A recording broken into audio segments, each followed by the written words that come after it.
grain of rice, a grain of rice is going to tip the scale. Just remember that, lads. There's a small bit of a needle there. Now, come on, Mayo, you've got to get Andy Moran into the game. Our mission was to show that we're no longer the whipping boys of Munster. Hi, ladies and gents out there. Hope you're all well. This lovely, dry and clear anyway, Monday morning, day after Mother's Day. Hopefully you all looked after your women very well there, lads. Final round of the league. Just to apologise if my sound is not as good as normal. After spending the bones of €1,000 with Mr. Rafe Rocco in Harvey Norman in Limerick. I'm not working today, Rafe. You'll have to come out to me because the Wi-Fi seems to be fine and I'm on the phone, so we'll manage away. Delighted to be joined by De La Salle's finest, Mr. Derek McGrath. To get that, we've already gotten the Kilkenny, Cork tip, Galway last week with Searle. Who else? Limerick. I'd be given the Clare Pourmouth, and now we're getting the Waterford side of things. So, and we'll get the Dublin side of things off you too, hopefully. I know you'll be facing into action. You'll be facing into action there very soon. Yeah, thanks for having me on. Yeah, no bother. Are you out this week there in the 20s? No, the Leinster Championship's not starting till Easter weekend, so it's actually 3 weeks. 3 weeks from from Saturday. Last Saturday, if you like. So round robin, Galway, Wexford, Kilkenny, and regardless of how you go, you're back in a quarter final or a semi final. You know, so. Okay. And why would that run different there than Munster starting next Saturday, shouldn't it? Yeah, not sure. Actually, not sure. There's kind of two sections there. The Offaly will actually, have a very good minor team from last year, and Laois, etc. Yeah. They're in a group 2, shall we say, and they'll play off another round robin amongst what are perceived as the weaker counties, if you like. The 4 top counties in Leinster, if you like, Galway, Kilkenny, Wexford, Dublin. As I said, they're perceived as stronger counties. They play off with each other as well. So I have no idea why it's actually a changed system. I'd imagine it's something to do with provincial council kind of just decision making, I suppose, at provincial level, that they wanted to keep it as per the norm, if you like. Okay. We'll get back. We'll have a chat with you about how that's going, and actually exciting for Dublin to have the 2 managers from the 2017 Ireland final in charge of their teams at that level. I think it's a great move by John Costello on the board there. Forward thinking in a time of transition, I guess, for Dublin. So good stuff, lads. Final round, nothing happened that was too unexpected, except Mark, you could come up tennis and at your ease get a draw with the B team out, and we just left there shrugging our shoulders, not really sure what we were after seeing. All I saw was Cork have a lot of players. I don't know that the B team now, Dalo, but I suppose it's nice to think that there was 9 fellas started just for that haven't played for the county at the senior level so far. So that's obviously a very positive thing. But I think what we've seen from Pat Ryan already this year is that those lads are putting up their hand for a place for the championship come 5 weeks' time. So I think there's, depending on how the injuries come about, Dalo Fitzgibbon, Tim O'Mahony, I think are supposed to be back next weekend. Shamey came back this weekend and went back off again, so he's obviously going to be out for another couple of weeks now, which is a major concern.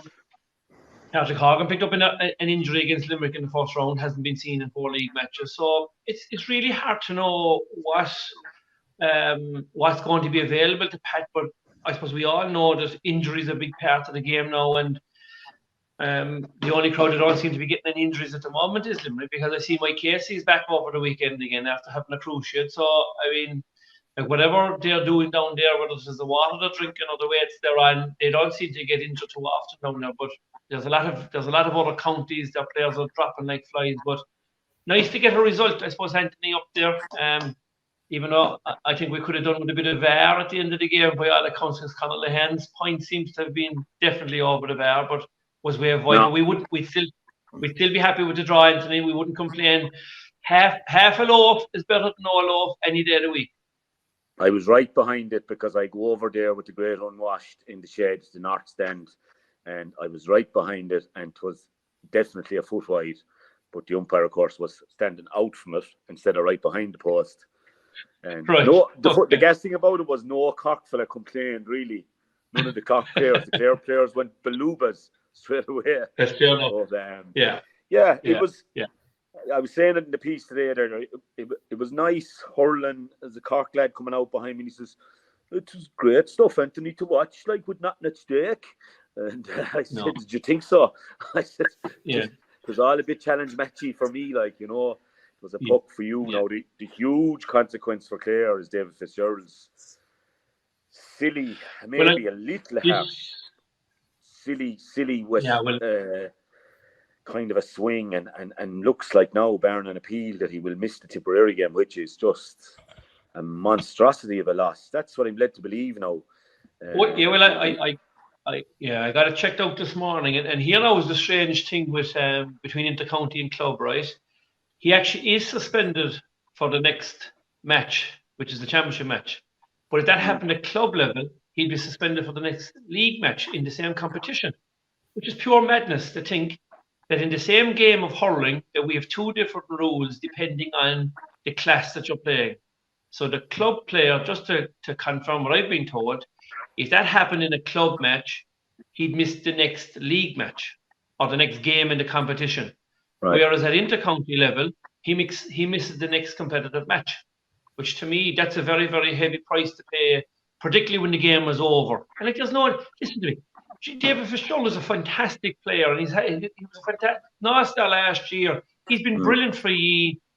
I don't understand so late in the game why fellas be slapping out. I can understand a few digs maybe at the start of the game when fellas are sorting themselves out, marking their patch.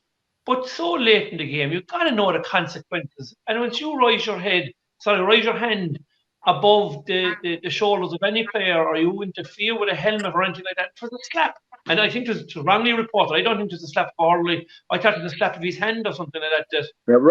Robert Downey seemed to have him by the neck of the jersey, you know, and whether it was an attempt to shrug him off from that, but he was animated, all right. And as Brian was quoted afterwards, I guess it's when there's a bit of rough play going on like that, somebody can be perceived to be the bigger aggressor.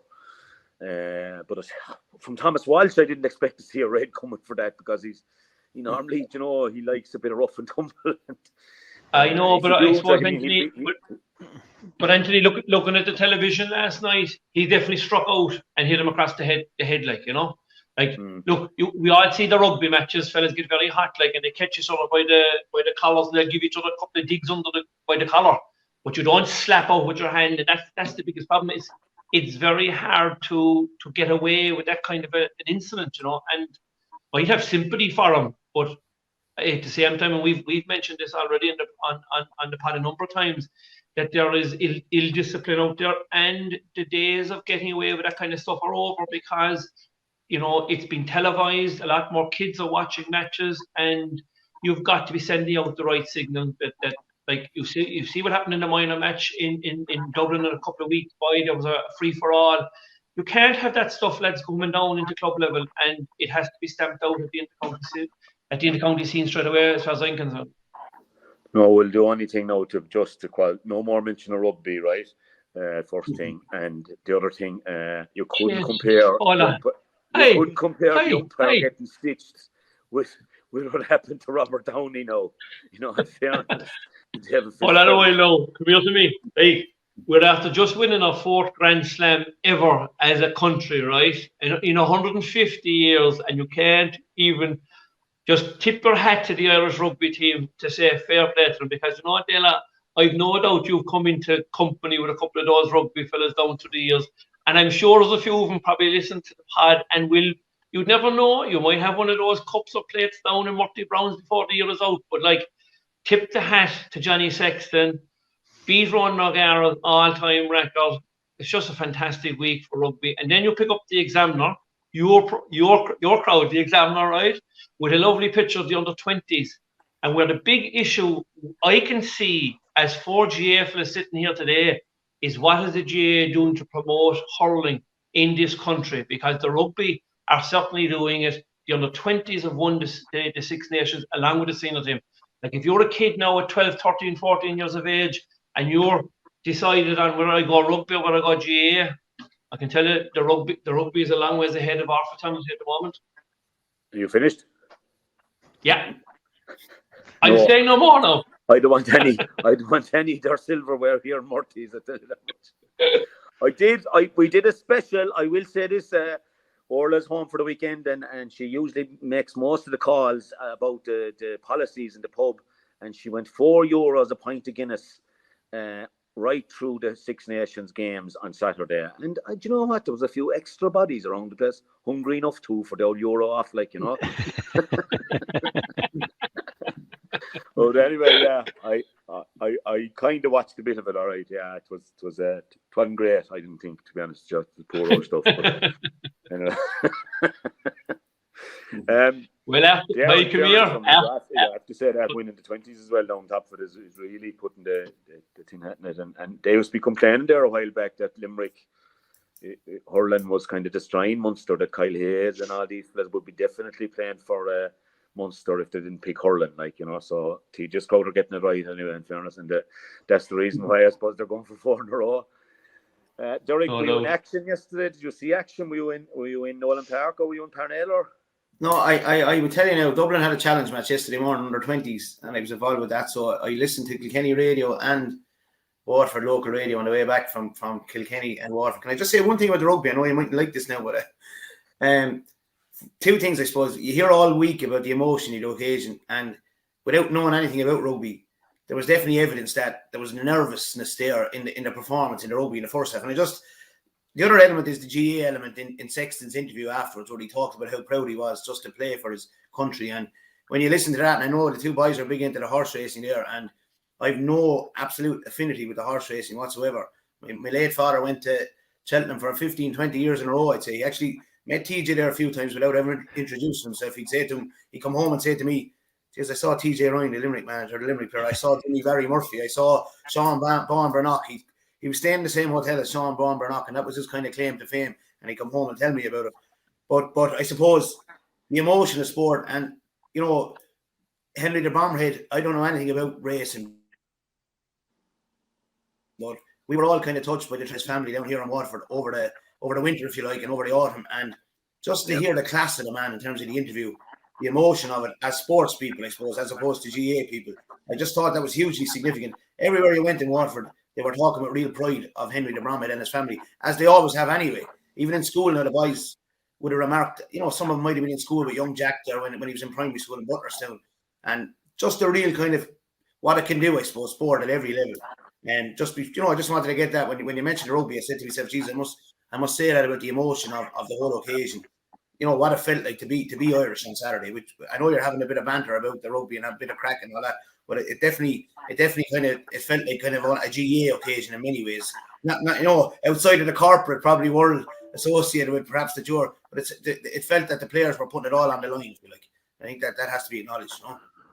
Yeah. In fairness, you can when we go to Cheltenham at the end of the show, just to warn non-racing people and the people that accuse of us of promoting gambling. Some fella had a pop at us again last night with all 3 followers that he has.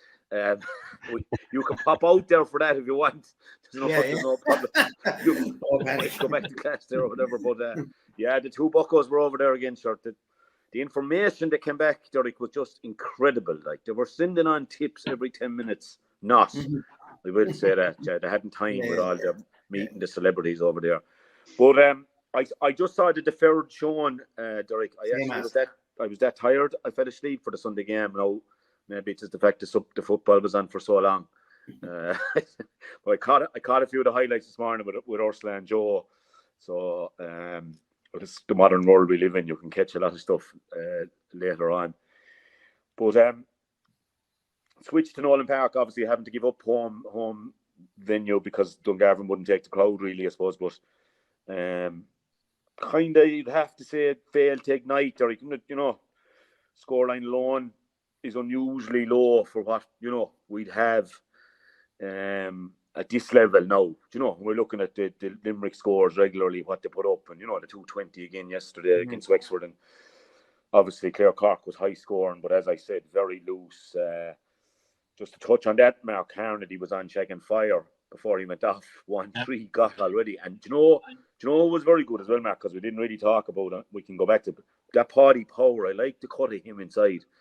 He doesn't need too many chances, that fella, to put it over or under the bar. No, he's a very ballsy player now. That's what I would say about Paddy, right? He'll have a go. Do you know that kind of a fella that, like, if there's a 30% chance that he'll get it, he'll have a cut off it. Whereas other fellas sometimes might give it up, like, and just say, I've no chance of going for that. But that's 2 games back to back now that he's played very well in. And look, the big thing is, Anthony, Pat Ryan is getting the most out of what he has.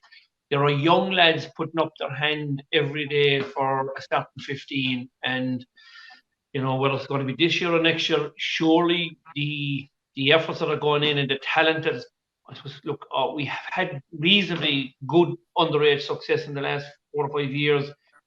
We're just hoping that it'll click at some stage. I suppose the concern for me is that Seamus Hannity came on against Wexford, and once it turned the game, but he certainly steadied the tie and probably got the Cork team over the line against Wexford later on, and then started yesterday and was really, really impressive. That like Seamus in the twilight of his career now, and I'm just wondering where the gulf is with the current players, the new lads that are coming in to, we say, the experience like Seamus Hannity. That gulf has to be bridged. That if he makes that impression in a short period of time, how good are these young fellas? And are we in for a rude awakening when the championship actually comes around? That's the concern, I suppose, that I'd have. And that's, you'll be looking for form, or you'll be looking for class. If it turns out that we're relying on him to carry the can again, well, then how good are these young fellas that are coming through? And I think that's the question. And I think that's why Cork are actually delighted to be going away next weekend to play against Kilkenny, because I think they'll get a real match, and I think it'll have a championship flair to it. And I think we'll know a lot more about our younger players next weekend going against a team like Kilkenny who were in the All-Ireland final last year. And if you look at it, like both Tip and Cork, the 2 teams that have probably invested most time in the league this year, are coming up against last year's All-Ireland finalists, Limerick and Kilkenny. And I think both Tip and Cork will be delighted to be playing against both those teams next weekend, because I think they'll find out an awful lot more about their team for championship. Yeah, and that is, it's where they want to be, I guess, the 4 teams. Limerick, maybe the lesser, but they're just playing that well with the squad rotation and everything. Did you get to see the third showing, Derek, of Waterford, Kilkenny, or the Sunday game, or that? I did. I watched both. I just found the 2 free takers got scores, and then a couple of the Waterford lads, I think, got 2 points, and then it was just ones. And the same with Kilkenny now.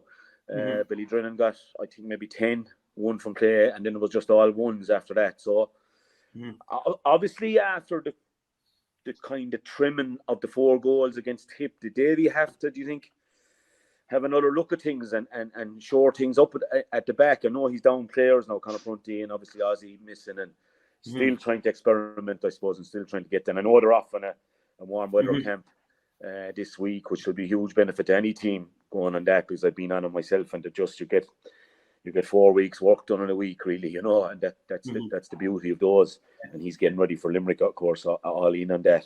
But did you see, I know now not being there, it's a bit different, but did you see a change in that attitude? No goal conceded, and we're only a point down in injury time, let's face it. Yeah. Well, look, the change probably came up to the Tipperary game. They'd been playing, I think Davy called it this morning, a +1 a counter-attacking sweeper. I think he's quoted in one of the papers, I think I read this morning. So Jack Fagan had been doing that up to Tig being fit, we'd say. So that was allowing Caleb Lyons, etc., to go on. So in the first half against Tipperary,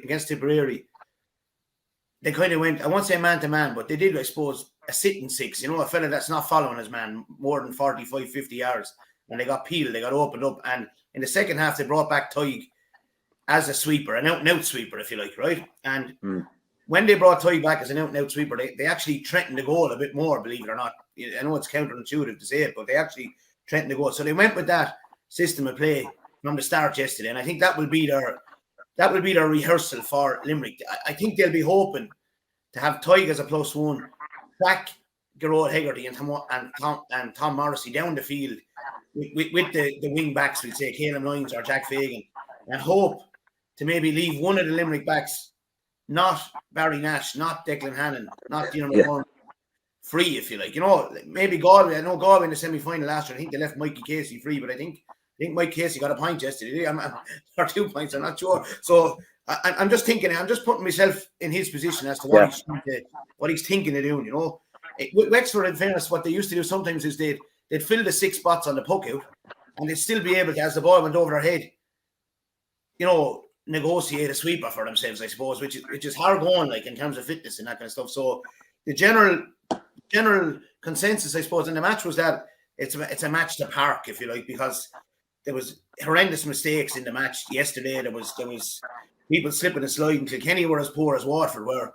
And there was a bit of frustration, I suppose. I dropped the small lad into school this morning, and I was coming home, and I put on the local radio, and they were starting to snipe a small bit on at how they were set up, and Desi's positioning was the focal point of social media commentary, if you like. And I'm not any form of social media, but I'm just trying to think, that I think when the time comes, Desi and Mikey Kiley will be part of a 2-man full forward line. I still think Davy will be flexible enough to kind of not bow to outside criticism, but I'd say part of his plan, I'd imagine, would be to be able to be flexible, be very, very condensed at the back, but also when you have Desi and Mikey Kiley inside, that you'll be trying to feed them. Look, the Waterford spine, and I better be careful here, because last year when I built them up, I was accused of all sorts of things when you build them up, and I watched freaking Liam Sheedy last Sunday night. I was kind of thinking to myself, Jesus, Liam, steady up, but they'll be off.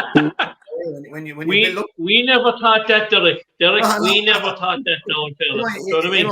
It's a mad kind of feeling, like when you're not involved, your distance is a lot more real than the perception. So I still say, if you look at it, right, Waterford will have Prunty at 3. They'll have Tyg de Burker probably sitting in front of Prunty. They'll have Caleb Lyons at 6. They'll have Jamie Barron midfield. They'll have Austin Gleeson in centre forward. They'll have Desi Hutchinson a full forward. You sprinkle Jack Pendergast and Stephen Bennett and Iarla Daly and Cora Daly around that, and we're not as bad as the kind of perception that's been perhaps conveyed at the moment. And so I think we'll be okay, But Derek, I think the match alone yesterday tells you that. Kilkenny, home ground, had played very well the previous week. Kind of blew Dublin away in lots of ways, and were smart and still from the tip game. And Waterford with a win yesterday, we're going to be in that semi-final and came very, very close to that. So I just thought maybe the 4 goals against Tip, maybe put him just saying we can't be this open at the back.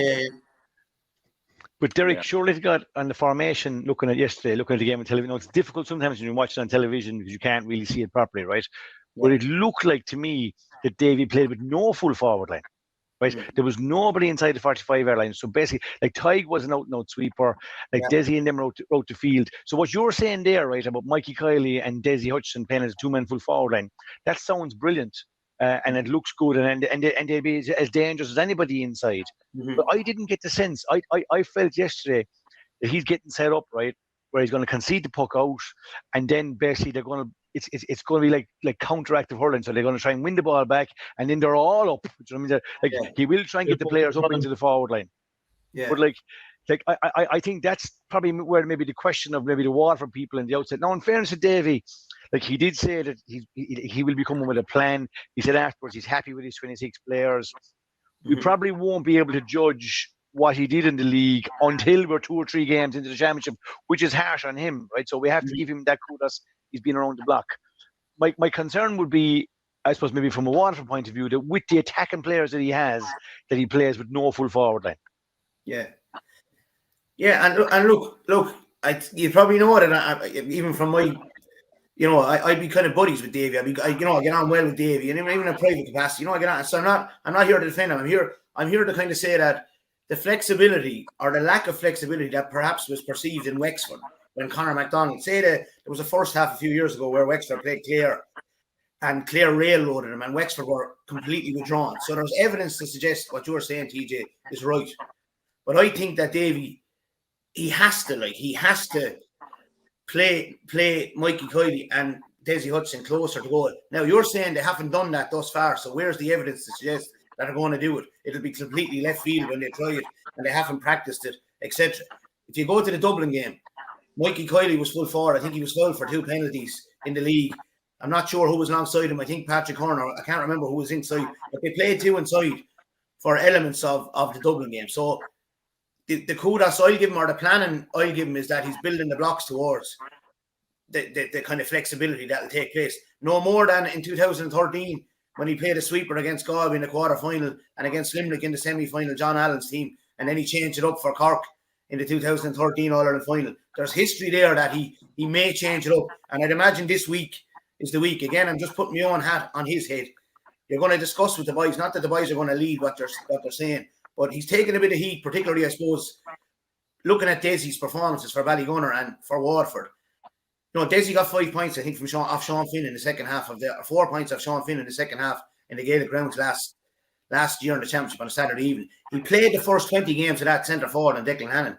So people kind of lose sight of things like that as well. Desi is often withdrawn for Ballygunner to 11, to allow him to be in a pocket of space where because otherwise sometimes he might have Dion Burns, he might have Declan Hannon, he might have 5 or 6 sitting in front of him as well. You know, so I'd say he's kind of he's trying to look at things that he could possibly do during the game.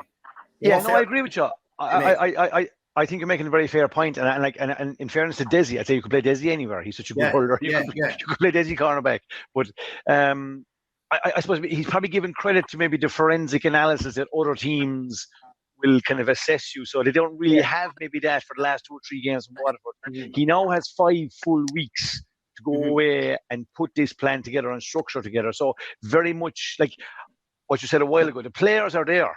Yeah. The other thing I'd say, TJ, is the narrative.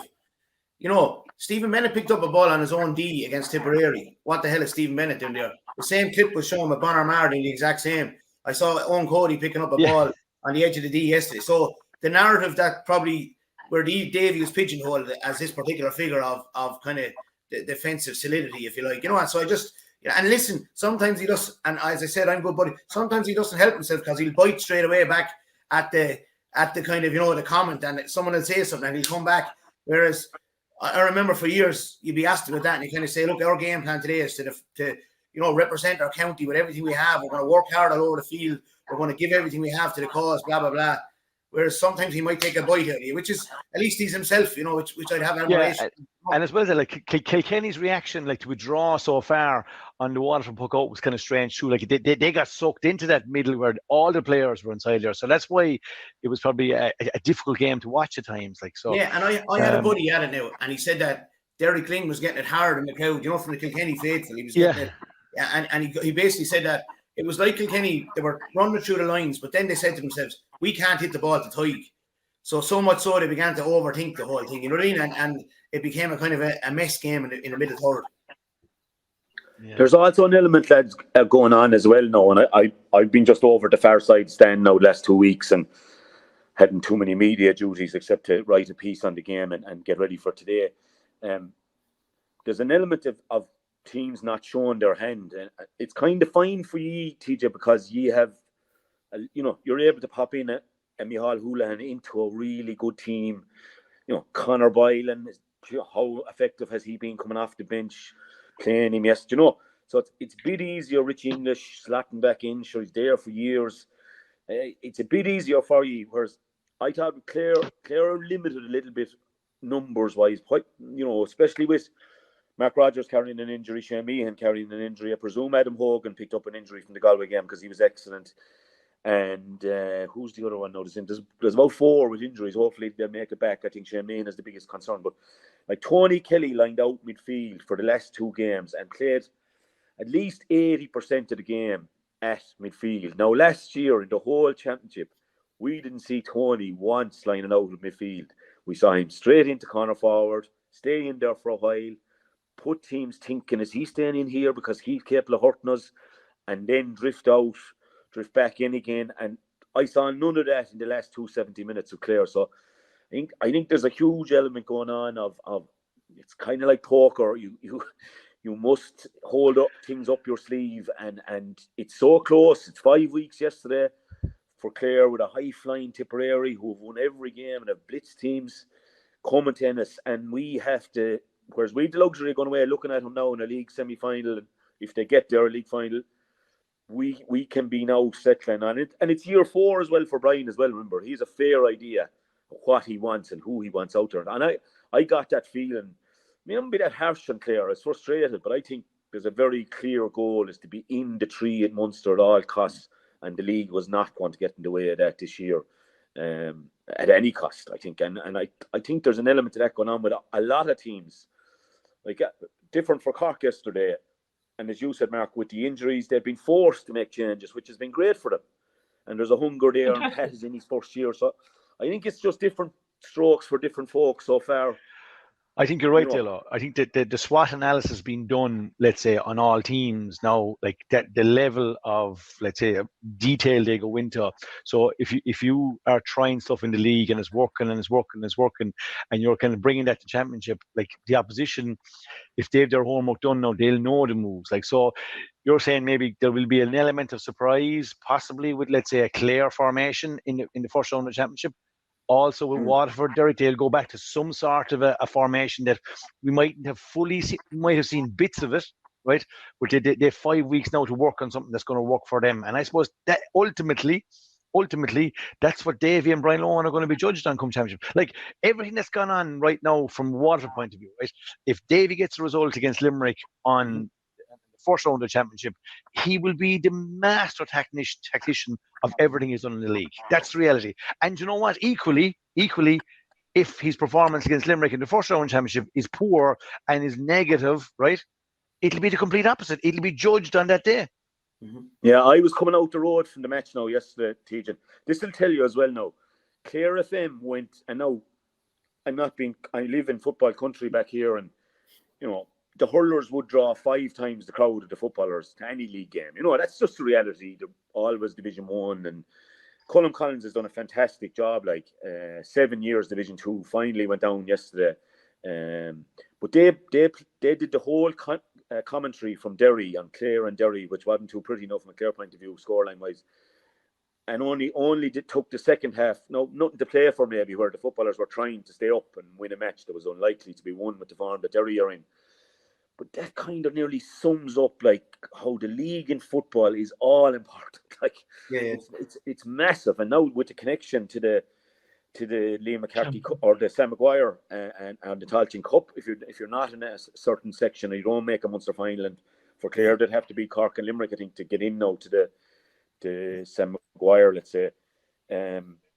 It's a tall order, so there's way more interest in the football league, and even the amount of time given to it last night compared to the hurling just goes to show, you know. And probably that would be one criticism. We don't give enough. Maybe there's a very interesting Division 2 going on, let's say, you know, between Kildare, really, you know, big draw up at Tullamore yesterday, and Kerry coming from behind to beat down. And but there's no doubt about it that the same interest in the league is not in hurling as in football, you know.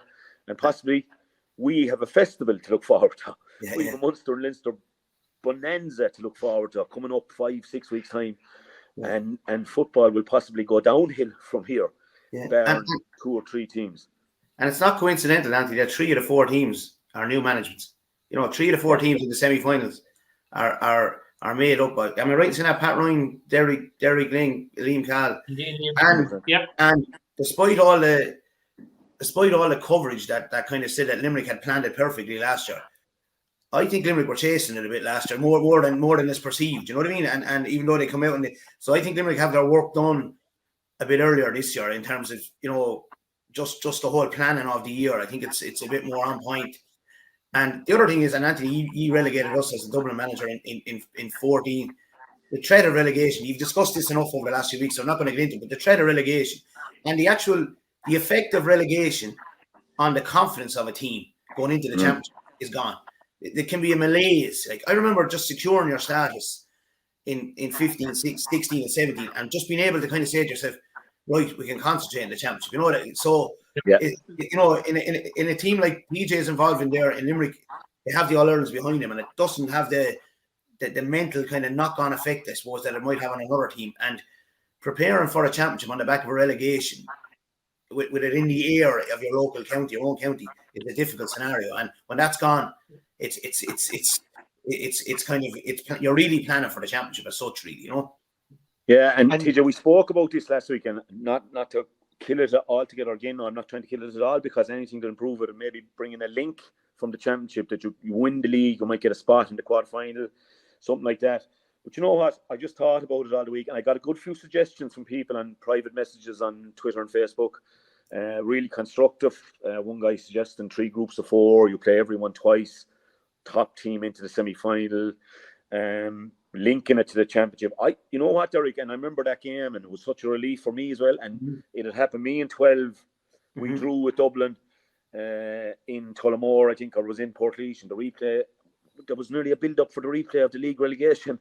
Was nearly as big as the championship, like, and then the following year beating Limerick to go up below on Thurles on a Saturday night, and the buzz that was there, and the amount of good it did us for that championship. And I think, TJ, to go back even to those groups of 6, where the bottom 2 were relegated, top 2 playing the final, would be a straightaway improvement. And it wouldn't, like, look at the hidings Westmeath have got this year, lads. You know, very hard to take again yesterday. I was at 20 points plus. You know, Shipping 427. Like, it's just hard going on Joe Fortune and the lads at the minute. And they'd probably be in 1B. They'd get a good few. They'd get 3 definite matches that they could be targeting to win, and they could have a shot off, I'm going to say, Clare and Limerick, because they were down there for a good while. Limerick couldn't get out of it for ages, TJ. And the one year you got out of it to change the system, I think, today. But, you know, even that night in Ennis, TJ, it was a playoff to see who'd go up. What an atmosphere. I think Sparrow and Donald O'Grady were the 2 managers. What an atmosphere that was in Ennis that night. A lovely Saturday night. And I think it might be a very simple way of doing it, going back to the groups of 6, 1A, 1B, and 2 up. And that's your prize. You get to play a 1B final and you win it, and you also go up, but you get the 1B cup. You know. I suppose the counter argument to that would be, now, before I go any further, the decision has been made, because this is the end of a 2-year cycle. For the next 2 years, the 2 groups, Group A and Group B, they've already been decided, and they're going with the same format. That decision has already been made. So the counter argument would be the promotion to, let's say take potentially a Kildare, right? Let's say if they were to win a Division 2, they get the opportunity next year to go and play in Group A. Now, it will be very, very difficult, because they'll be in with Cork, Clare, Wexford, Kilkenny and Waterford. So your argument is, is that fair for Kildare? It's a huge prize. You'd have Kildare now playing Division 1 hurling, right? With Kildare being in Division 2 football, and their team playing all the top teams, having the top teams at home. The flip side of that is there's a possibility they might win any of the games, which makes life very difficult for them. So your proposal of the 6s makes life a bit more difficult for those teams to get the profile playing against the top teams. So it's a double-edged sword. What is the best way forward? We also have to remember that the league is a prelude to the championship. Munster Championship now is played on a league kind of basis, right? So I've seen Micheál Donoghue saying he got the opportunity to look at 35 players. Brilliant for him. He has a good look at them through the league in competitive games, right? So maybe it's our appetite for hurling, the fact that the All-Ireland Championship was played last July, that we want to go mad straight into this league, right? But I suppose if we hold, next week now we're into knockout hurling, we're into a league semi-final, and then in 5 weeks, we have what we're looking for. We have the league format. We have unbelievable first round of the championships. Antrim and Dublin, real key match. Wexford and Galway, real key match now. And these teams have gone away now to prepare for these games, right? You spoke about Clare first round of the championship. Huge game for them, right? And for Davy as well, and Waterford, a huge game. So it's the bigger picture. You can see all sides of the argument, and if you wanted to fix just the league, you can come up with stuff. But to fix the whole lot, it's hard to argue with the format that's there. As I said, take a scenario where Kildare have a great chance of winning Division 2. What's a nice prize for them for winning Division 2? Playing Division 1, yes, but playing against all the strong teams and maybe not getting results, that's tricky. I don't have the exact answer. But we have to remember, it is the prelude to the championship. I know that, and I'm not arguing with you on that. We can't have it every way either. I think Tommy Walsh said it last week, that, we have it very good compared to the football in the summer. Very simple. We know what we know the Munster finalists and Leinster finalists go straight. One the losers to a quarter, and the winners into a semi, and then the third place team play the Joe McDonagh finalists. Potentially, we have the most competitive Munster Championship coming up, potentially, that we've ever seen. I'm not arguing with you, and we'll be doing preview shows, and we'll be agreeing with each other. I'm not arguing that with you. I just like the league to be just getting a better click of it.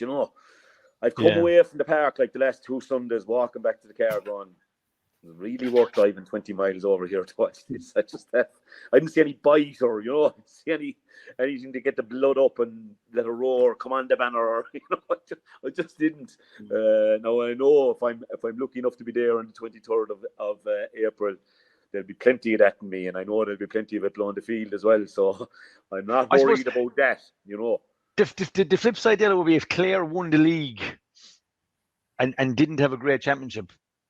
What's your overriding feeling of the year? I think we used to make a fair bit of it, like, Yeah. I suppose that's the question for a county. You know what I mean? Yeah. Well, I know, like, the boys had 1 in 13, I suppose, and we were nearly expecting another All Ireland, and we were disappointed. But I think the league win in 16 will be. There were great games, Derek, and it'll be. Always regarded for that team, And I meet them regularly, and Jesus, they have no league medal. That was a great league to win. Those 2 matches took on a life of their own, And I think Donal Logue made a good point. It depends on the journey you're on. Like we got the All Ireland semi-finals in 15, 16, and 17, and I think it's because we won the league in 15. But the obvious difference is the threat of relegation. I keep saying it. It's kind of gone with the weaker teams, I suppose, in the groups. You're able to kind of plan a bit more, and there's no worry, as I said, of the knock-on effect of relegation, if you like. So, but don't tell me for a second that when you get a good win on a Sunday, when you're a team on the start of a journey under a new management, that when you're going into training on a Tuesday, that the place is not bouncing and it's not upbeat and more positive. It is, No doubt about that. No doubt. That's that. Yeah, the other thing, Derek, too, is if you try players in a league team and the team wins, it does an awful lot for the rest of it, because you're now playing as part of a winning team, and it's probably maybe giving a jolt to the fellas that maybe are not on the team, but all of a sudden, I'm trying to say this in the nicest possible way, but when a team gets beaten on Sunday, the fella who didn't play, his status after growing, even though he didn't even tug out. Fergie too, he used to always say that when we'd be going bad in the league and he'd be sitting down, he might be dropped. He wouldn't be dropped too often now if he's listening, we know that.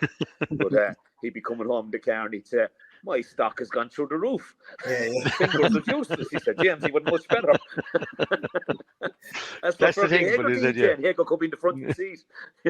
So, there was a bit of that always in it. But great point there, you can think about the 3 new managers. An interesting one, to say the least, that they're there, obviously Limerick a bit different. TJ, did you venture in to see the Wexford game? No, I didn't. Very tired after the week. Very tired after the week, yeah. I was Mother's Day and there was a lot of things going on, Dalo, so I've after been away for the week, like so. But that's got the full report. My brother was at it and he was telling me, and the match was in keeping with the way the league has been going for the last couple of months. To be fair to Wexford, Kylie's quote was "fail to ignite." Yeah, failed to ignite. Like, to be honest, but it wouldn't have surprised me if Limerick had trained heavy through this period, because looking at, let's say, the steps of stairs from here to the league, this is probably their training block, right? Or a strong training block. But to be fair to Wexford too, they were missing, I'd say, maybe a strong contingent down the middle, which was always going to be difficult. So, and coming to Limerick. But no, I think John's quote after the game was happy with the result, but not the performance. And I suppose like that will run through it. There's plenty of the big guns back. They have them all. Aaron Gillan played. Dermot Burns is back. So, not happy, more the same.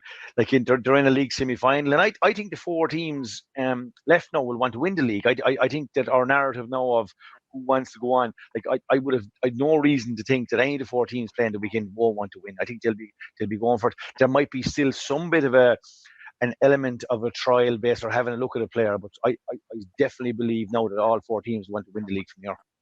Yeah, there's Kylie, like, is it a chance for him now to roll out the full team? And Tip have been flying and putting up scores on most teams, and we'd put them back in their box a bit now, for before we take them on in Championship. Yeah, there is, but at the same time, for Liam, right? Like, given where the game is situated 4 full weeks out from the Championship, I think it's a good opportunity for him also to have a proper look at maybe what he's thinking for 4 weeks' time. So I think, I think Liam would probably prefer if maybe 1 or 2 things went wrong now and 4 weeks to fix them, rather than to believe that all this will work and then be started in the Munster Championship and then find out it didn't work. And I think there was an element of what Liam did the weekend as well. To me, now I didn't see the game, I don't know exactly how they lined out, but I see he went back to Mikey Breen at 3 and he named Brian O'Mara at 4. Was that with one eye coming down the track, knowing we're probably playing, and there's potentially maybe one of the boys will pick up a Galan, one of them will be at fullback. So there's an awful lot of that going on. And as I said, that's setting things up for us intriguingly for league semi-finals, league final, and into the big championship. So we probably are, like, maybe an awful lot of people in this country whinging at the moment, right, about what's going on, right? So we can't have everything. So as I said, it is what it is. So look, as I said, we needed to get through these 2 months. We're at the end of the block now, so let's look forward to the semi-finals. Yeah, one of the most informed forwards, I would say, in the country. Derek left off again yesterday and only brought on against Waterford as well in Jason Ford. So he's still holding back a bit, isn't he? He knows Jason's in great form, but he hasn't felt the need to start him yet. Yeah, and he might have been also saying to himself, look, how would they cope without him even against Waterford? Given the fact that he's going so well. And I would have always associated Jason Ford, he's obviously a brilliant player, but he has lots of good league campaigns. He has, I'm going back to when Tip won the All-Ireland in, oh Christ, in Michael Ryan's year. What year was that? What year? 16. 16 was it? We played him in the second round of the league in 17, and Jason Ford was just on fire, brilliant. So I'd say he's dipping him in and out. He looks in massive physical shape, brilliant physical shape, and so he's mixing and matching. John McGrath got 6 points from play yesterday. 6 from play. Shawnee Ryan got 1-3. The tip panel, the depth of the tip panel is fairly, and the shape of the tip team in terms of the flexibility with Breen. Even though Breen had 5 on his back last week, he actually played 3 against Waterford for a lot of it, and Brian O'Mara played at 6, even though, they had different numbers on their back. So they seem to be taking shape. At this stage, you're kind of nearly saying to yourself, Carl Barrett at 2, either Breen or O'Mara at 3, and whoever's not will be in the half back line with Rowan O'Mara and one other. You're nearly 5 of the 6 there at that stage, and Johnny Ryan, I'd say, will get 4, with Craig Morgan being out. I'd say that's the way it looks probably. Like. Probably Noel McGrath and Conor Stakeland in midfield. Yeah. So it's definitely taking shape. And just even on that, I remember doing a piece a couple of weeks ago with Mark's question, and I don't want to go back before we go forward, but I still say when it comes to it, like, who will dislodge in the Cork forward line, like Robbie O'Flynn, Conor Lahan, Shane Kingston, Patrick Horgan, Shamie Harnley as 5 of the 6 forwards? Like, will it be, for all the newness in panels, will there still be 12 of the 15 of last year, 13 of the 15 in nearly every panel, shall we say? Come on, Doc. Great question, to be honest with us. I suppose in Cork's situation, Derek, Robbie Flynn's fitness levels, I think, is a major concern, but he got a very bad ankle sprain against Limerick at the start, so whether he'll be back, he won't have a whole pile done, Derek. I would say he'll be picked on his reputation, I'd say, rather than any performance that he'll give. The only answer is we have an extra week, which will be a big help to Cork in terms of the injuries. But I'm led to believe that Patrick Horgan's injury isn't too bad. But to come back to your overall question is, will those 5 fellas be picked, or are the Conor Cahillans, are the Brian Hayeses, are the Paddy Powers, are the Jack O'Connors, are these guys going to get the start? And you know what, Derek? There's a part of me that would say the new management could go with a new broom. I just have that feeling. And they will have one massive question to answer themselves when it comes to picking the championship team is, how many of the new lads are they going to put their faith in? And I would say, Jack O'Connor, I mean, if you go back to his form from 2 years ago, he was brilliant. He has that pace. The first match is against yourselves in Páirc Uí Chaoimh. I think that'll suit Jack O'Connor. I also think that we said the likes of Ben Cunningham, we have seen very little of him yet. And the problem from the selector's point of view is the fact that he hasn't seen a whole pile of game time. he may suffer as a consequence that he hasn't enough done under his belt. But like definitely the likes of Brian Roach has played an awful lot of league time. I think he's going to be very close to dislodge from the team. It's at 3 and 6 is nearly settled as well, Mark. Like I would say with six is 100% certain. You know, Kieran Joyce will be 6. And I'd say if Rob Downey has a good league semi-final, and if they're good enough to beat Owen Downey, yeah, I think he'll get the nod. You know, you'll have Sean O'Donoghue in one corner, and you'll have a battle for the other corner. Then Niall O'Leary will probably be the front runner. You might have John Melrick there. You might have Owen Roach there. The half-back line is still a little bit up for grabs. You have, you know, Cathal Cormac has come into it. Darragh Lear has come into it. Then you have Damien Cahalan, you have Rob Downey. So there's questions there that the manager will have to answer, I suppose, whether they're going to go, and particularly when it's the first year. And I remember when Kieran Kingston came back, he was faced with the same situation, that he had an older brigade, and he gave the older brigade their probably pick the older lads. Whereas I think the likes of Pat Ryan could go with the younger player, I would suspect.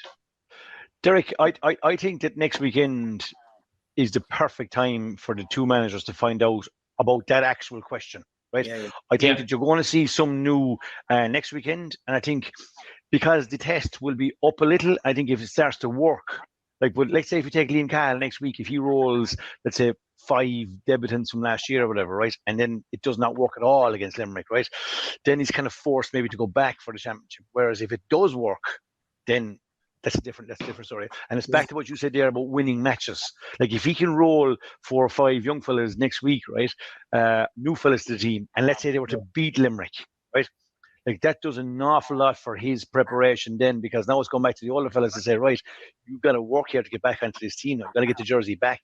They've taken the jersey off you. Yeah. Like if you're Pat Ryan now, and you hope that they will say that Owen Cody will be full forward next weekend on Owen Downey, like he would be a good match for him, because Owen Cody's as good a forward in the full forward and playing at the moment. And I think, you know, a lot of credit would be put on marking somebody like him in that occasion. I mean, I don't think we're going to see TJ Reid next weekend, but like if you happened, and I think Pat will be looking for some sort of those matchups that he will be basing any decisions he has in the championship against what some of those younger players will be back the next weekend. Yeah, and I suppose just from another point of view, lads, from Wexford's point of view, it has been, you know, it did go to Cork and put up a performance. It's kind of a heavy enough defeat again yesterday. Just listening to Dara, reading his interview, and they've obviously the 22nd, the Saturday night, I think, to go to Salt Hill, but the timeline's been very tight. He said Matthew O'Hanlon, Dee O'Keefe, he's hopeful of having back all right. Conor MacDonald, Liam Ogue, McGovern, Damien Reck, and Liam Ryan, all doubtful for 5 weeks' time, we'll say, with the exception probably of that what he said with Dee O'Keefe. Jesus, they're big names, lads, aren't they, going into the Leinster Championship? They're key men that you associate from the Davy time nearly, don't they? Yeah, and look, Anthony, we were knocked out by Wexford in the 2014 Championship, and all those players were playing that night, I think, I'd argue. You know, so I'm not writing them off, but the point I make is they need them all, and they need them all fit to be one of the 3 coming out of Leinster, and that's Darren knows that. And listening to the same interview you read, I'd say, you know, it's going to tighten him with a couple of them, you know, so they need them all, and that's the reality. The 20s team are supposed to have a good team under Keith Rossiter. I was involved in the Harriers the last few years, still involved down there, giving a hand. Richie Lawler seemed to be making a bit of a breakthrough during the Walsh Cup, had a bit of a setback with a foot injury. So other than that, I think in terms of breakthroughs, there's not a huge amount of guys coming into the Wexford team under Davy, and indeed under Liam Dunn, I'd argue too, you know. And they were their first 3 games in the championship, right? They go to Salt Hill first, which is obviously going to be a very tough game for them. And in their next 2 games, they've got Antrim at home, and then they're away to the Dubs. So like they all come very, very quickly. So that will define their season essentially. Yeah. Dubs good win, I suppose. 129, putting up to 129, and great to see Alex Considine chipping in with 1-3. I suppose that the goals hadn't been coming as good, and he's capable of that. He's a big, strong, pacey guy, and eye for goal. They need that, and they probably need Ronan Hayes back as soon as possible. Would you have a few 20s in the setup with Michal, Derek? There's two in there, Anthony. Diarmuid O'Dooling, who's actually he's a secondary school student.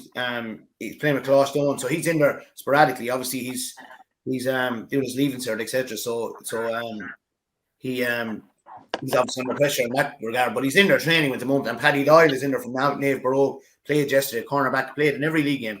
That's done really well. So there's two in there definitely, and obviously no discussion about Dublin has to be caveated with the amount of players they've lost. So it's kind of not a free hit for Michal, but there's a sense there that he's starting a project, and that takes a bit of heat off.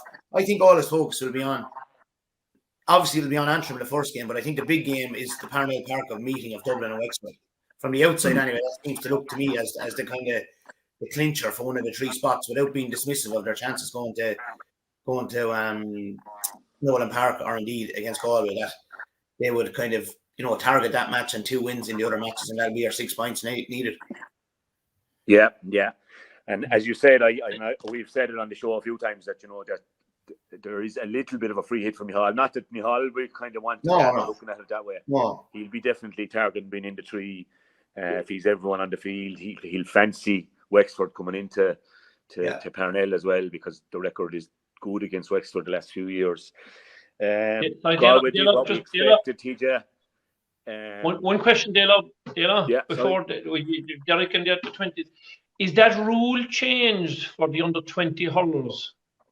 That if they play a championship for the senior team, that it rules them out for the senior team?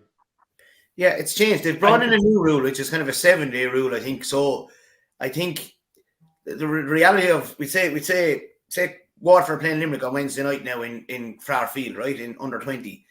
You'll see Mark Fitzgerald and Patrick Fitzgerald playing with Waterford, and I'm imagining you'll see Shane O'Brien and Adam English and the boys playing with Limerick. Again, I'm guessing here, but I'm presuming this will be the case. I know Dublin played Limerick in a challenge match 2 Saturdays ago, and Shane O'Brien was playing the week after he'd started with Limerick. He was playing on that. He played 40 minutes or so, and that goes to show how Kiley operates as well, making sure that they're back there with their own group as well. So the only rule that's been brought in that might be a problem down the line is the 7-day rule, which means that they can either only play one of the 2 matches within the 7 days. I think that's my understanding of it. Am I right, guys? I'm not sure. TJ or Anthony might correct me now.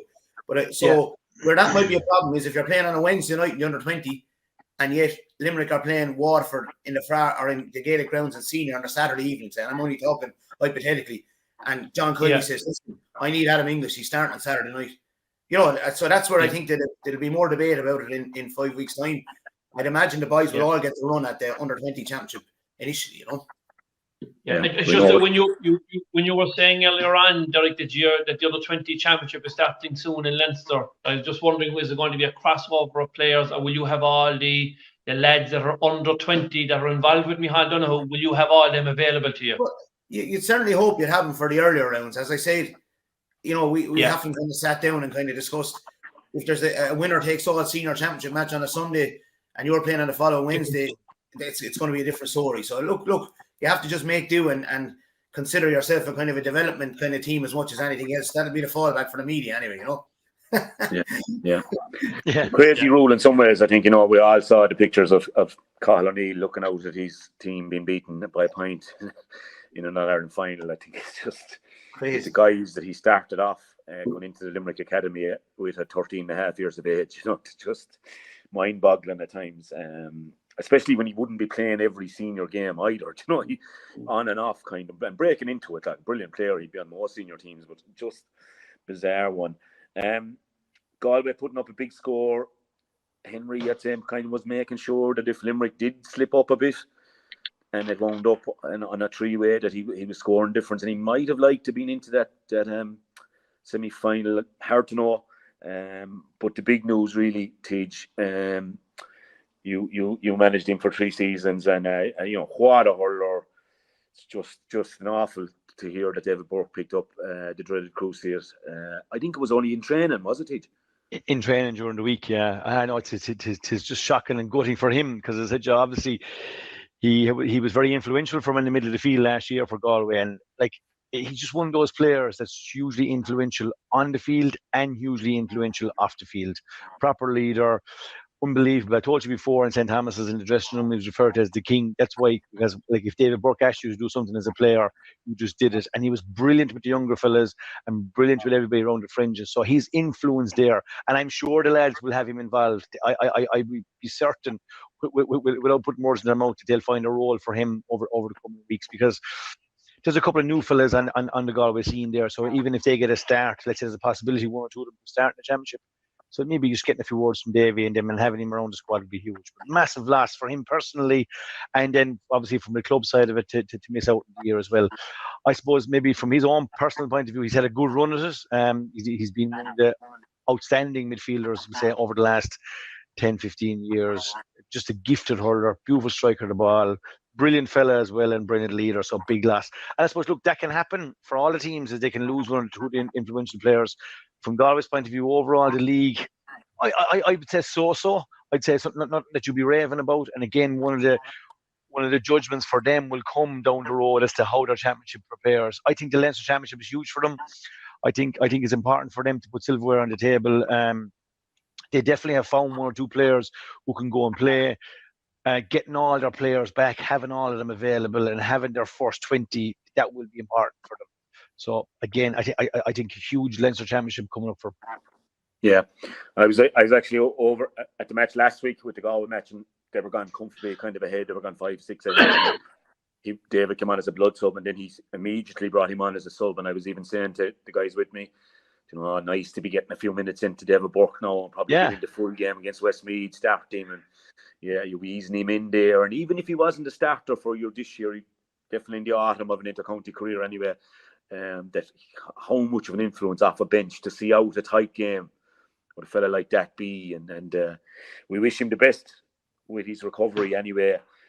Lads, who would you just say the four teams that are in the semi-final are just the happiest now with the round robin over in the league and down to the semi-finals?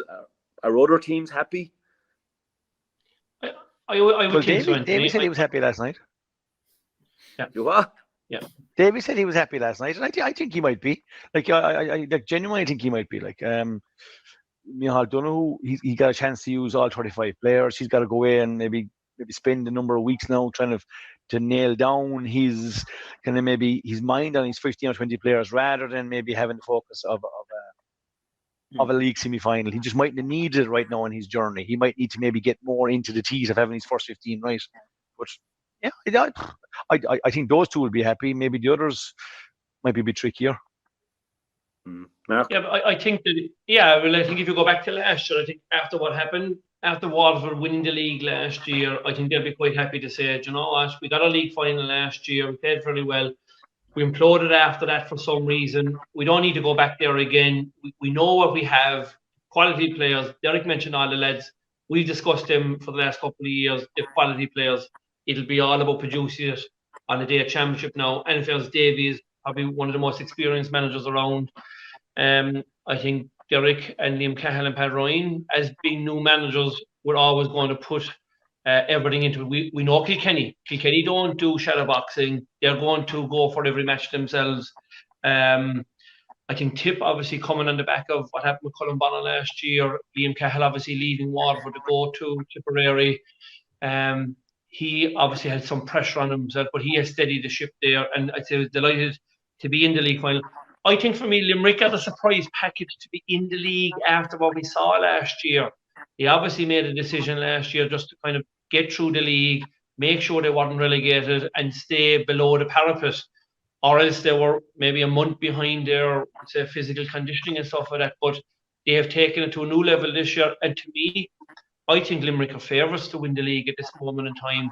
If they've come with a full team over the weekend, I can see Limerick as being the team to beat in the final. And I think the 10-1 will be looking good now. The 10-1. I will. I tell you, the shrewd punter that you're looking at the top left-hand corner. Poor old Paddy McCall of 85 years of age to squeeze 10-1 out of to win the league. Derek, win the league, win Munster, and win the championship. The one TJ Ryan, the bold whore. Yeah, I'm actually listening to that podcast on the way to Dublin there last week. So yeah, very good bet actually, very good bet. Can I make one point on those things? I think if you take Kilkenny, I think they're playing Westmeath in match 1 of the Leinster Championship, right? Yeah. So there's no doubt they're going to go all out to win the league, right? I think Cork are playing Waterford in the first round of the Championship. They can't meet Waterford in the league at this stage, so I think they're going to go all out. I think Tip and Limerick is match 3 in the Championship. Am I right in saying is that Tip and Limerick's match 3? So the point being, we should get an all-in attitude at the weekend, for because it'd be way different a scenario if Tip are playing Limerick and they were playing each other in the first round in a month's time. It's kind of I think it'd be a different edge to it. And TJ might say that's the way Kiley operates. He'll just go no matter what. And I think Tip will go after it, and they will hope to kind of create a myth around what happened last year with Waterford's fall off, that the league form can be taken into the Championship. I think that's, if they were setting an aim amongst themselves, I think they'll be showing we are able to go all in all the time for this, and hoping that the momentum will sustain them into the Championship, as opposed to what happened to ourselves last year. So I think that's an interesting kind of dynamic. None of the teams have to meet each other in match 1 of the Championship. And if you're preparing for Westmeath in the Championship, with all due respect to Westmeath, Kilkenny will want to go hammer and tongs with Cork next Sunday, and then go hammer and tongs in the final, knowing well that they won't meet a Munster team to the quarter final or semi final of an All Ireland. Yeah, we'd be suspecting they'll definitely be in the 3 in Leinster, no matter what. Yeah, but they'll be dismissing of others, Leinster. Yeah.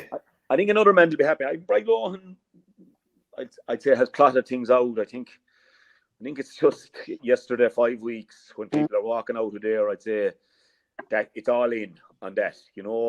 Year 4, I think it's all in, and win that, and you have a great chance of coming out in Munster with the logistics as well. I think with Waterford having to come to Thurles again, Clare played really well in Thurles last year. They win there 3 times. I think they won the quarter final there as well. I think that's for him. I think another one. I think Darren Gleeson will be delighted with his league as well, lads. He put up 216 yesterday, and will fancy a few of the games in Leinster as having a real go with looking to have moved ahead of Westmeath. So maybe the threat of relegation. Now that'll still be an edgy game, as it was with Laois last year, but he will. I'd say, with Wexford's injury list, with Micheál starting a kind of a renewal campaign with the Dubs, I think he'll fancy a scalp in Leinster, if not 2 or 3. And that first game is in Corrigan Park as well, Dalo. That's it, and the record has been good up there, and it's a good start for him. I suppose half the battle that you don't expect it to be handy up there either. That's the other side of it. Yeah, that's great stuff as usual. Fantasy with his new leader, I believe. Now I can't see the screen here because I'm operating off the phone, but I think I can hold it. Yeah. Marco has gone to the top with a monstrosity of a score, 199. Marco, what's gone wrong? It's fucking Stephen Bennett, and nobody mentioned him today. Stephen Bennett dropped Donald Burke. I he was injured, but I don't be on Twitter, see, Dalo, and I didn't know that he was back from injury. So I left Burke out. I brought Bennett in and made him captain, which was even worse. And then he doesn't play. Fucking hell. Anyway, the most important thing on that page, Dalo, is that you're on the second page. I'm mid-table in the league, sure. That's pretty same as Brian Lohan and Marco at the moment. I'm not interested in this league at all. Yeah. No, we have it. We have 2 weekends left.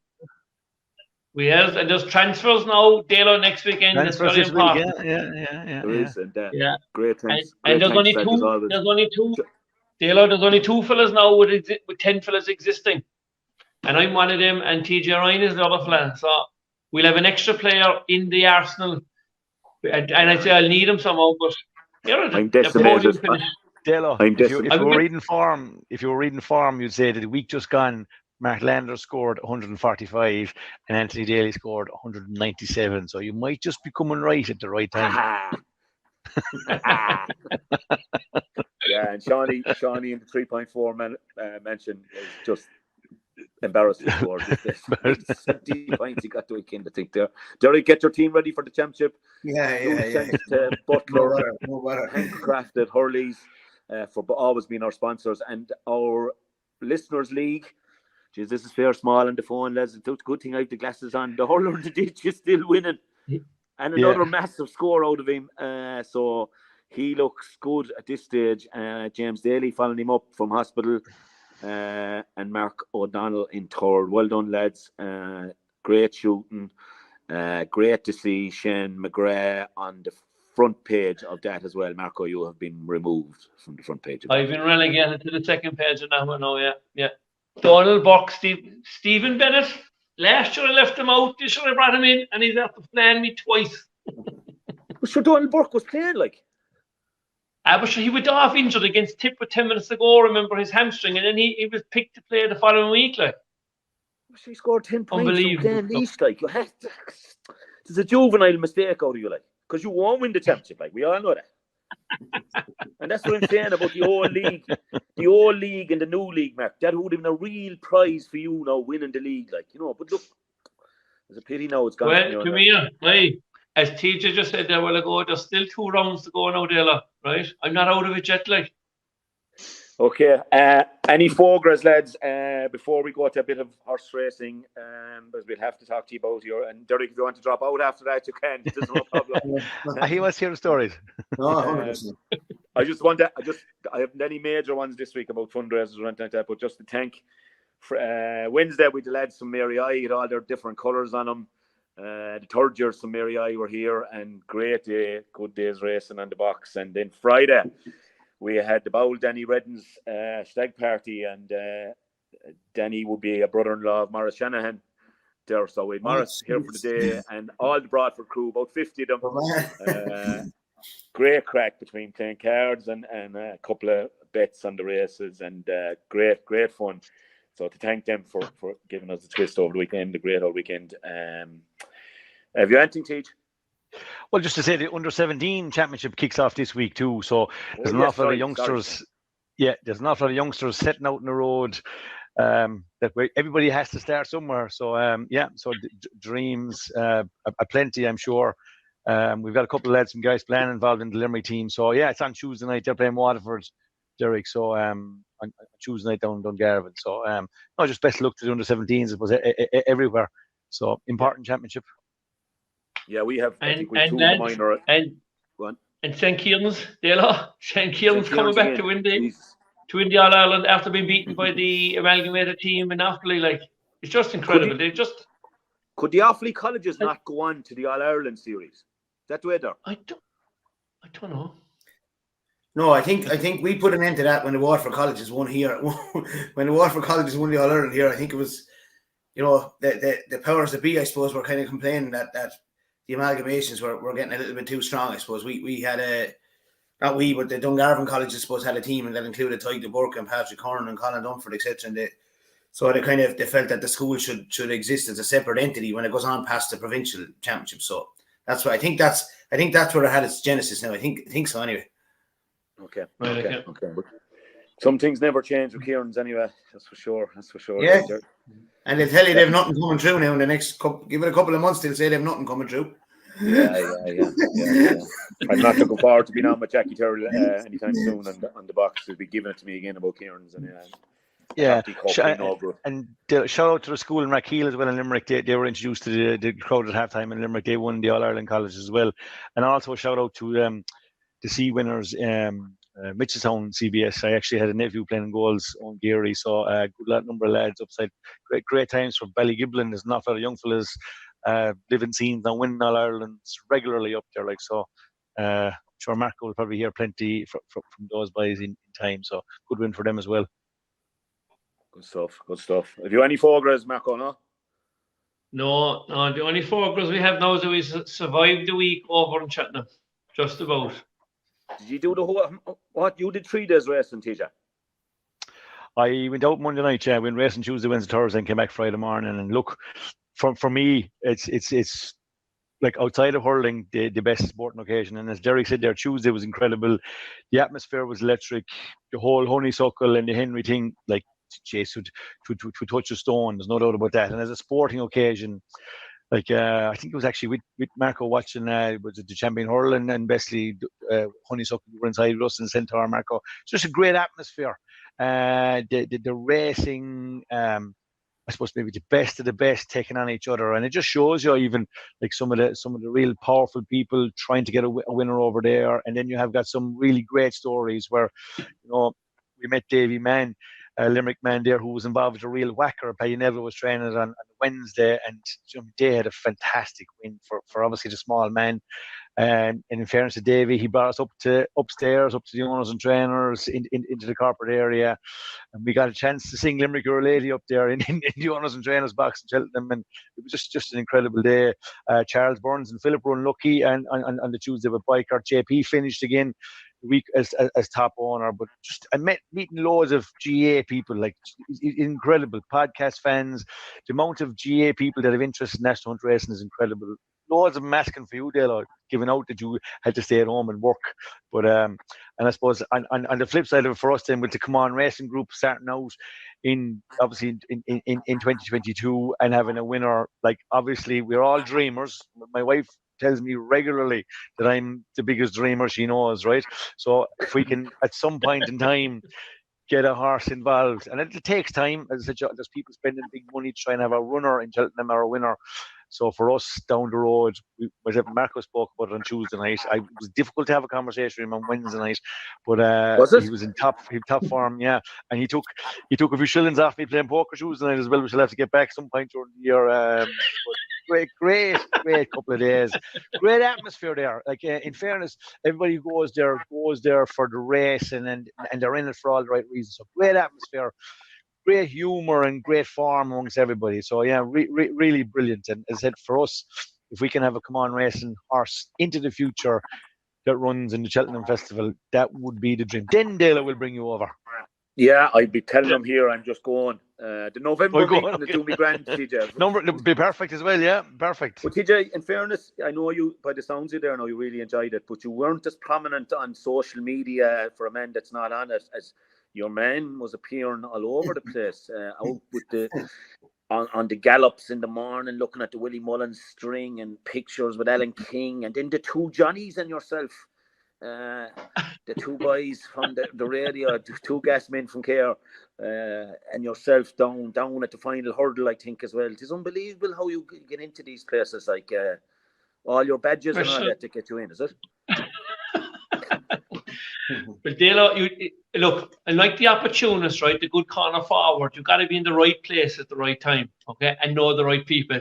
So the fellas that supply the balls, at the end of the day, it's up to you then to put them in the back of the net. So I went out by ferry on Sunday night with my great friend Jimmy Nolan from Dublin, who's an enthusiast, listens to the podcast, and he says, if you just want any opinion, ask me, he said, because I certainly know an awful lot more than he do about hurling. So Jimmy, I'll be looking for your tips there now for the rest of the season. But we went down to the gallops on the Monday morning because there was nobody around, and the first person we met going in was Gordon Elliott. So we were on his shoulder the whole ways down to the gallops, and he left us then, and we went over to see Willie. We actually met Henry the Bromhead there, and then we were accosted by the two Johnnies to have a chat with them. So they did an interview with us, and we moved off then to have a bit of a lunch at around 2:00, and then there was a bus of Tipperary fellas came into the pub that we were in, and we happened to end up singing all sorts of songs at about 2:00 in the morning. But there was a few.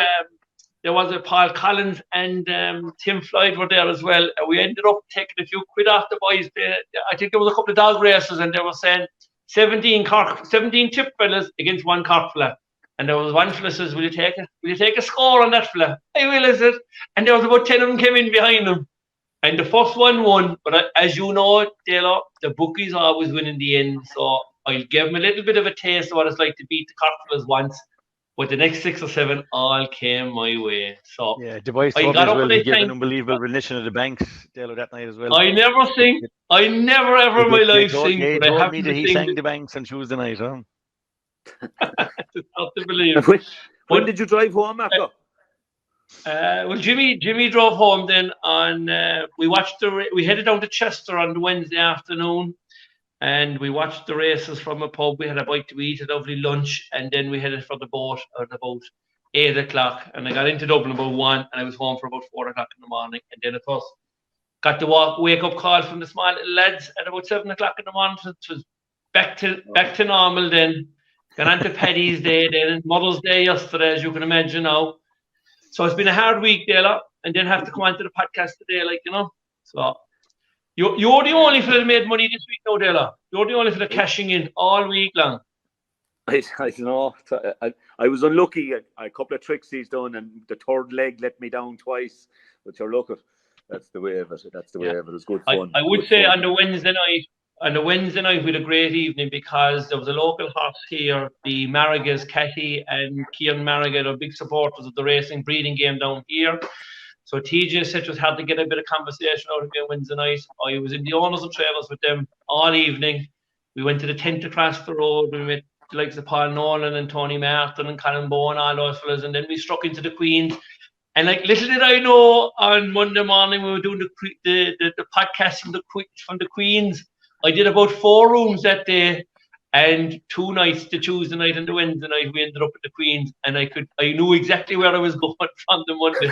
So we had a great couple of days, and there's a great picture out there with TJ and the real whacker in the red suit, and I just think maybe Limerick and Cork, it is maybe a sign for this year. Dalo, I'll get the picture for you and you can throw it up. But I was just wondering when I saw it, I was saying to myself, who's the real whacker in this photograph? Hold on. Martin Brazil had 2 great seconds as well. Very unlucky not to come on with a winner, so we won't be writing off the year. But great stuff, lads. Come on, racing. Katie Tay going nicely. Happy, Mako? Very happy with her now. She's due to come back into Patrick's after Cheltenham, and the form got a boost again over the weekend when Time for Rock got a finish behind her in Gordon Park. Won a chase over the weekend. Heavily punted, actually 20s into 4s. So I suppose from that point of view, you'd have to be very happy. But again, a bit like the inter-county hurlers and footballers, avoiding injury is the most important thing. She's a very, very good horse, and she's a great prospect to have, I suppose, for the Come On Racing Club. And to be fair, we've had a huge amount of members who have renewed their membership since the 1st of March. But again, I suppose they'll be getting text messages like trying to collect the membership from the players. Don't let it run out now, lads, okay? Because you're not insured if you're playing a match and you haven't your membership paid.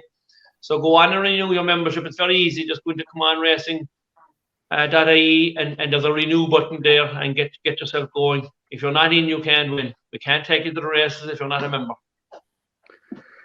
Great stuff, boys. Sounds like a great week. Sometime I'll get back there again with you, the high rollers. Derek, I'm going to bring you. Go over with him. We jump into the back of the Jeep with Landers there, and we'd be grand. We took a nice picture on course on Tuesday, myself and Marco, and we sent it on to the great Dalo, and we didn't get a warm reply back at all, so we didn't. It was basically ye bollockses.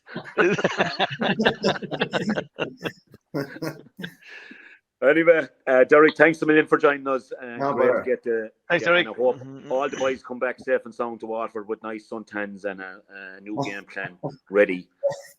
Game plan number 7, as he'd say. Yes. Great stuff, lads. Thanks a million.